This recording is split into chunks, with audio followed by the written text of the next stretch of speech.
ಅದರಲ್ಲಿ ಫಾಲೋಅಪ್ ಆಗ್ತವೆ ನಾವು ಅನ್ನುವಂಥ ಸತಿ ವಿಚಾರ ಮಾಡ್ಬೇಕಾಗಿ ಬೆಳೆಯೋದಕ್ಕೆ ಬೆಸ್ಟ್ ಅದ. ನಿಮ್ಮ AI ಬಗ್ಗೆ ನಮ್ಗೆ ಎರಡು ಅಭಿಪ್ರಾಯ ಇಲ್ಲ.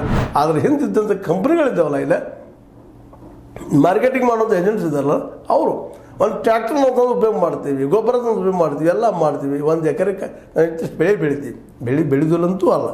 ಆದರೆ ಅದೇ ಪ್ರಮಾಣದಲ್ಲೇ ಲಾಭದ ರೂಪದಲ್ಲಿ ರೈತಗೆ ಬೆಳೆದ ಬೆಳೆಗೆ ಬೆಲೆ ಸಿಗ್ತದೇನೋ ಇದಕ್ಕೆ ಯಾಕೆ ಗೊತ್ತಿರಲಿಲ್ಲ. ಅದಕ್ಕೆ ಪಟ್ನ ಹೇಳಿದ ತಕ್ಷಣ ಮತ್ತೊಂದು ಕಂಪ್ನಿ ತೊಗೊಂಬಂದುಬಿಡ್ತಿರಲಿಲ್ಲ. ಅದಾನಿ ಅಂತವ್ರದ್ದು, ಅಂಬಾನಿ ಅಂತವ್ರದ್ದು ಯಾರ್ದು ಬಂದು ಅವ್ರಿಂದ ಮಾರ್ಕೆಟ್ ಮಾಡ್ತಾರೆ ರೀ, ಗೋಡೌನ್ ಕಟ್ಟ್ಯಾರ ಮಾಡಿದಾರೆ ಅಂತೇಳಿ ಮಾಡಿಸ್ತಾರೆ.